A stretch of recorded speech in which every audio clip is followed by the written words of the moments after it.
Hello बच्चों, प्रश्न पढ़ते हैं। निम्नलिखित में से किसके द्वारा अनंत पर स्थित वस्तु का प्रतिबिंब अत्यंत छोटा बनेगा? क केवल अवतल दर्पण, ख केवल उत्तल दर्पण, ग केवल उत्तल लेंस और घ अवतल दर्पण, उत्तल दर्पण, अवतल लेंस, उत्तल लेंस। तो सबसे पहले हम यहाँ पे मुख्य अवधारणा का प्रयोग करेंगे और हमारे पास यहाँ पे जो मुख्य अवधारणा है वह है दर्पण तथा लेंस द्वारा प्रतिबिंब का बनना। तो जो हमारे पास दर्पण होता है और जो लेंस होता है ये परावर्तन और अपवर्तन के नियमों पर आधारित होते हैं और इसी के द्वारा यहाँ पे प्रतिबिंब का निर्माण करते हैं। अब इस स्थिति में सबसे पहले अगर हम बात करें अवतल दर्पण, उत्तल दर्पण, अवतल लेंस और उत्तल लेंस की, तो यहाँ पे सबसे पहले हम बात करेंगे अवतल दर्पण की।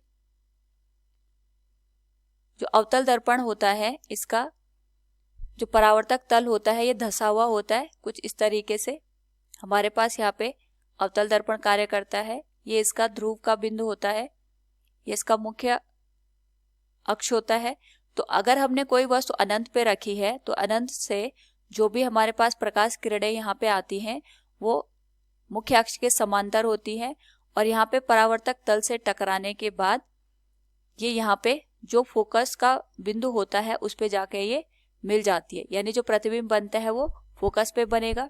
तो हम यहाँ से देख सकते हैं जो हमारे पास यहाँ पे प्रतिबिंब बनता है वो फोकस पर बनता है और साथ में इसका जो आकार होता है ये वस्तु की तुलना में बहुत ही छोटा हमें देखने को मिलता है।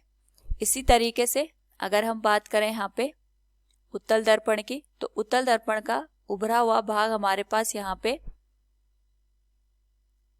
परावर्तक तल का कार्य करता है। इस स्थिति में ये हमारे पास मुख्य अक्ष हो गया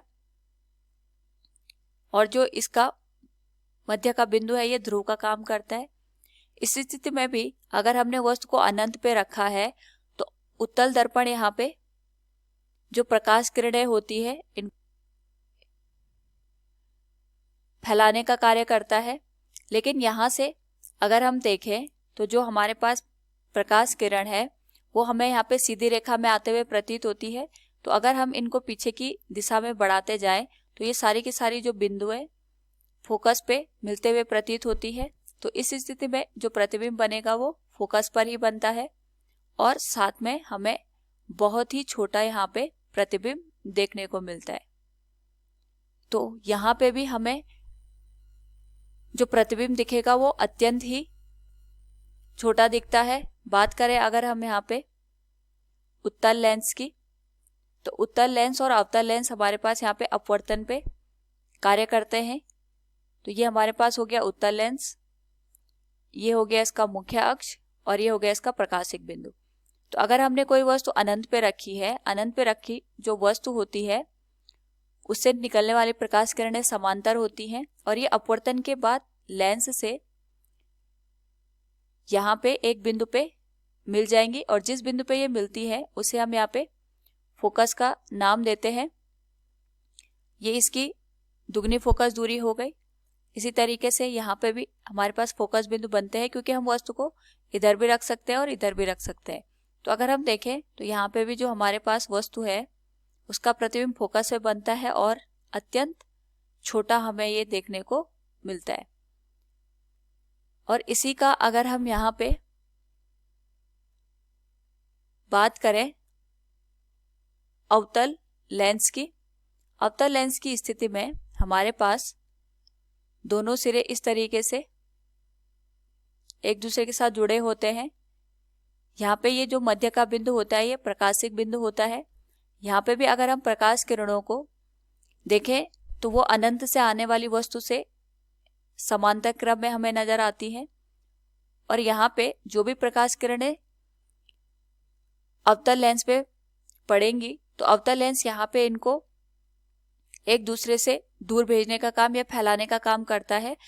तो यहाँ पे जो अपवर्तन होगा ये कुछ इस तरीके से हमें देखने को मिलेगा और यहाँ पे अगर हम इन प्रकाश किरणों को देखें तो ये हमें एक बिंदु से आते हुए यहाँ पे प्रतीत होती है और जिस बिंदु से ये आते हुए प्रतीत होती है वहीं पे हमारे पास यहाँ पे प्रतिबिंब बनता है।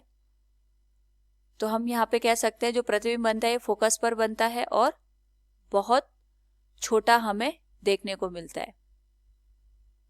तो अगर हम यहाँ पे चारों स्थितियों को देखें तो चारों स्थितियों में जो प्रतिबिंब है वो फोकस पर बनता है और अत्यंत छोटा हमें देखने को मिलेगा। हम यहाँ पे किसी भी स्थिति में ये नहीं कह सकते कि यहाँ पे हमारे पास जो प्रतिबिंब बना है वो दूसरी स्थिति के सापेक्ष ज्यादा या कम बना है। तो दिए गए प्रश्न से हम कह सकते हैं निम्नलिखित में किसके द्वारा अनंत पर स्थित किसी वस्तु का प्रतिबिंब अत्यंत छोटा बनेगा। यह अवतल दर्पण, उत्तल दर्पण, अवतल लेंस और उत्तल लेंस चारों हमारे पास यहाँ पे सही हो जाएंगे। तो हम कह सकते हैं दिए गए विकल्पों में विकल्प घ हमारे पास यहाँ पे सही है। उम्मीद है आपको समझ में आया होगा। धन्यवाद।